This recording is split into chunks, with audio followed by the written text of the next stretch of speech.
So, The Tomorrow War. Interesting, divisive film. I liked it. A lot of people hated it. But also, a lot of people really, really liked it as well for kind of what it was. Not an overly original film, but a bit of a summer blockbuster, I guess you could say. No massive agenda there. A lot of people did say that there was. Jasper cameo. But I enjoyed it. A long road this film had to getting made. And in an interview courtesy of The Hollywood Reporter, we get some very interesting snippets of information, basically, about this film. And also with respect to Chris Pratt. This film is genuinely so divisive. Oh my god. Critics, 9 times out of 10, hate the film. They absolutely hate it. I don't know what you were... I expected it to be garbage from looking at the trailer. Like, really, really, really boring. And sure, it's not massively original. But not every film has to be original. And not every film is original. In fact, most films are not original. They always take elements from other films. So, yeah, look, I thought we would talk about it because... yeah. I've reviewed it up here. Go check it out, please, ladies and gents. But very interesting snippets of information on basically how this film got sent to Amazon and just what it was intended for. It was genuinely intended to be in theatres, which makes sense. Like, I would have liked to have watched this in a theatre, but I don't know if I would have. And that's the interesting thing, isn't it? This film, the marketing was crap. It had crap marketing, and it was intended to be in theatres, but I don't know if I would have watched it in theatres. So hey, look, here we go, right? We have the information very specifically, right? This movie was originally set for a December 2020 theatrical release. I don't remember any trailers for that. Now, obviously, I know 2020 in general were on, shit hit the fan, things like that. But there was nothing. I don't remember any set photos, nothing. Nothing about this film. Anywhere. But of course, pushed to July because of the pandemic, and then Amazon would then acquire it in April. Only in April. And then they released it come July. That was super quick. Boom, buy it in April. Release in July. When it was supposed to be released. Crazy. Absolute madness. Now here's a quote from Chris McKay, the director. And he says, "It's a movie that we wanted to go theatrically, obviously. That was the intent and how we shot it. We shot it like a big movie. We didn't hold back. I know it can play in theatres. I've seen it play in theatres. It's a big, loud, exciting movie. But there's a trade-off. We're in a world right now where, with a big original sci-fi movie, and FYI, he doesn't mean original as in, it's a wholly original concept. It's not what he means. He means it's an original property, which it is. And I think they've done pretty well with an original property.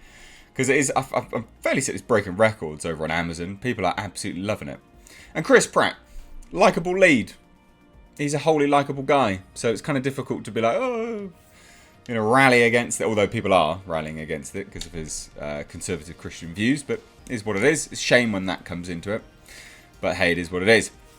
Now he says, obviously, we're in a world right now where a big original sci-fi movie, there's a bunch of known properties that are coming in for a landing in theatres weekend after weekend. To be able to be a filmmaker who can have a dialogue with audiences in 240 countries at one time, that's also a very exciting proposition. I feel very lucky. He's obviously like, hey, look, it was meant to be in theatres, but Amazon scooped it up and we get even more audiences. Because it is absolutely smashing it. Pratt chimed in here and says, just like everyone else's journey the past 18 months, which is just day by day, make the best choices for yourself in that moment. Try to be safe, try to be reasonable, have to compromise and get going, but stick to what you're passionate about if you can. That's really what it comes down to. And that's in basically in relation to this movie overall. But he was the executive producer on this film, and it's fascinating to see. He's never been an executive producer before, and again, his comments just make him really likeable. He says, I was looking to do something original. The trouble with doing something original is oftentimes there's smaller budgets because the studio doesn't want to take a risk on something that doesn't have reach, like a Marvel movie or a Jurassic World movie or something based on a toy. My bread and butter. This movie had $200 million spent on it. That's very rare. That is very rare for an original titled, an original property. That's so insanely rare. I am amazed that they did that. I am genuinely amazed. It's made by Skydance, same guys who made Terminator Dark Fate. I expected this to be crap because of Terminator Dark Fate. And I know there'll be people watching this go, yeah, but it was crap. I get it. It's a divisive film. You're entitled to your opinion. But anyway, he says, but this script was so good. It had everything. And it was also big. I read it. And I read tons of stuff that's about aliens and time travel and soldiers. And most of it sucks.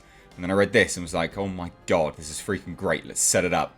And we set it up and got to make it. How lucky am I that I get to get something made that probably wouldn't have been made without me. Again, humble, nice, likable dude. Just makes you go, cool, good for you. Good for you. Now, he does actually have some interesting points of how he was an executive producer. He says, it's been a while since I felt like I had much to learn. On this one, I sure did. I jumped in head first. You've got to get in much earlier, stay much longer, be responsible for creative decisions outside of just your own performance. I loved it. And in fairness, we don't know exactly what he did as executive producer, but I think he did a pretty good job. You know, again, as much as the film's divisive, I think it has a majority of people liking it. I could be wrong. Now, they do say here, Betty Gilpin, J.K. Simmons, Edwin Hodge, Richardson, and Strahovski, along with a baby bump, also walked the COVID-safe carpet at the premiere, held at LA Soccer Stadium, Bank of California, breaking down the film's rigorous military training and the best way to watch at home, which is cool, fine, no worries. Good that it even managed to have a premiere. Now, this is to do with Amazon, right? This is how Amazon got it, and this is what I find interesting. If you have the means or ability to give yourself surround sound, do that. As big a screen as you can, pants optional. Recommended Richardson. Amazon executives Jen Salk, Ukonwa Ojo, and Latasha Gillespie. And Skydance's David Ellison were also in attendance at Salk told THR about the film's appeal to the streamer, which it picked up from Paramount for $200 million. But that's the film's budget anyway. They're like, we'll just clear its budget. $200 million, clear the budget. So I don't know if it made any money or not. I'm a bit confused whether this film's a massive success. I don't know. Now, it says this anyway. Not knowing where we'd sit with COVID this summer, we felt it was a good opportunity to have a huge global cultural opportunity for the film. It's the best of both worlds. We'll have a big movie for audiences all over the world to love right now. There's still a lot of places in the world that are not coming out of COVID as quickly as we all are, especially our friends and colleagues in Europe and India and Brazil. Once the movie is out, I know Chris and the producers and everyone will feel the power of that because it's hugely infectious. That's good. And that's Salk over at Jen Salk, Amazon executive. Now, anyway, there's not an awful lot else to sort of go into. I just found it fascinating. Absolutely found it fascinating. Paramount, I could have sworn it is Paramount that started selling off a bunch of their movies to streamers. I'm fairly certain it's Paramount that sold off one of the Cloverfield films. I'm fairly certain. I could be wrong. But isn't it fascinating how now studios are just like, yeah, well, just give us the production budget and you can have the film. Just clear the debt, I guess. It's fascinating stuff. There must be other deals going on the back end of this. There must be. Has to be. But anyway, there you go. Good to see. Good to see it's a success, generally speaking. What did you think of the movie? Let me know down below in the comment section. If you are new here, please do hit subscribe. Thank you all so much for watching though, guys. Take care.